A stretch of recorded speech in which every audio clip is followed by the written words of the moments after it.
안녕하세요. 서울대학교 초전도응용연구실 윤종훈이라고 합니다.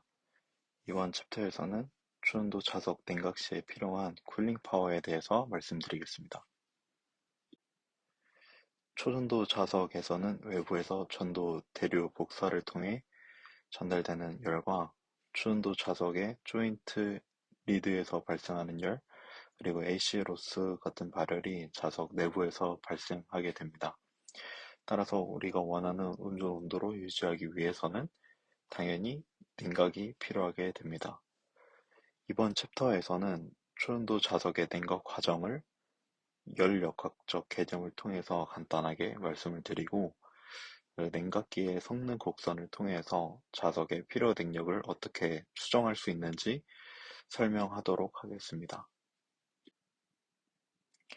냉각 과정을 설명하기에 앞서 엔트로피라는 기본 개념에 대해서 말씀드리겠습니다.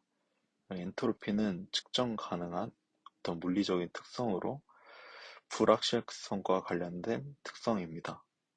특히 이 스몰 s로 표현되는 단위 질량당 엔트로피는 물질의 어떤 상태에서 고정된 값을 갖는 특성입니다. 그리고 가역적인 또는 비가역적인 과정과 상관없이 두 특정한 상태에서의 엔트로피 차이는 항상 일정하다는 그런 특성을 갖습니다. 물질의 상태를 나타내는 그래프로서 대표적으로 X축의 엔트로피, Y축의 온도인 그래프인 TS 다이어그램이란 게 있습니다. 이 그래프에서 액체와 기체가 혼합된 상태, 기체, 그리고 마지막으로 고체의 영역이 있고, TS 다이어그램은 그 압력의 함수라는 것이 중요한 특성입니다. 냉각기를 통해서 냉각을 시키는 것은 냉각기 내의 유체의 온도가 증가하고 감소하는 것을 반복하는 일종의 사이클을 취하게 됩니다. 따라서 연력학적 사이클에는 다양한 종류가 있지만 대표적인 이상적 연력학적 사이클인 카르노 사이클에 대해서 말씀드리겠습니다. 먼저 열량의 유입과 부피의 팽창으로 등온으로 유지되는 과정이 있고, 이 과정은 아래 TS 다이어그램에서 1번에서 2번으로의 과정입니다. 다음은 외부와의 열 전달을 차단하여 단열 팽창을 시켜 냉매의 온도를 낮추는 과정이고, 열량을 배출하고 압축을 통해 등온으로 유지시키는 과정인 등온 압축 과정이 있습니다. 마지막으로 단열 압축을 통해서 온도가 다시 상승하는 과정으로 사이클을 갖게 됐고, 이론상 가장 이상적인 사이클로 이러한 카르노 사이클이라는 것이 알려져 있습니다.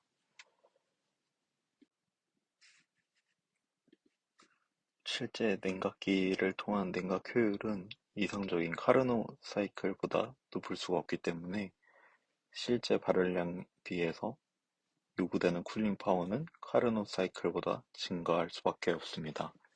예를 들면은 10켈빈을 유지하기 위해서 10W의 냉각기는 발열량 대비 1000배의 능력이 필요하고, 냉각기의 파워가 증가할수록 발열량 대비 요구되는 쿨링 파워는 감소하게 됩니다. 그리고 온도가 낮아질수록 동일한 발열을 냉각시키기 위한 냉각기 파워가 증가함을 알 수가 있는데요. 따라서 온도가 낮은 환경일수록 극좋은 온도를 유지하는 것이 어려워짐을 알아두시면 좋을 것 같습니다. 초전도 자석을 냉각시키는 냉각기의 경우 보통 라디에이션 실드에 부착되어 있는 first stage, 자석 챔버에 부착되어 있는 second stage로 구성이 되어 있습니다. 다음 예시로 실제 2스테이지 냉각기 모델의 성능 곡선 그래프를 통해서 특정 온도에서 감당할 수 있는 능력을 추정해 보도록 하겠습니다. 만약 세컨 스테이지 흰 로드가 15W이고 퍼스트 스테이지 흰 로드가 40W일 때 이 냉각기를 통해서는 퍼스트 스테이지가 대략 42켈빈, 세컨드 스테이지가 약 20켈빈 정도의 온전 온도를 유지할 수 있다는 것을 이 성능 곡선을 통해서 수정할 수가 있습니다. 지금까지 초온도 자석의 냉각에서의 쿨링 파워에 대해서 말해보았습니다. 초온도 자석에서는 외부에서 전도 대류 복사를 통해 전달되는 열과 초온도 자석의 조인트 리드에서의 발열, 그리고 AC로서와 같은 발열이 자석 내부에서 발생하게 되고, 우리는 이러한 온전 온도를 유지하기 위해서 당연히 냉각이 필요하게 됩니다. 엔트로피는 이제 측정 가능한 물리적인 특성으로서 어떤 가역적인 또는 비가역적인 과정과 상관없이 특정한 상태에서 엔트로피 차이는 항상 일정한 특성을 갖고 있었고요. 냉동기를 통한 초연도 자석의 냉각의 요력학적 과정은 엔트로피와 이런 TS 다이어그램을 설명 가능했습니다. 그리고 쿨링 파워의 경우 냉각기 파워에 따라서 냉각 부하에 비해 10배 또는 10,000배의 더 필요할 씀을 알아보았고, 이러한 냉각기 파워가 증가하면 냉각 부하 대비 필요 쿨링 파워가 감소함을 지금까지 알아보았습니다. 예, 감사합니다.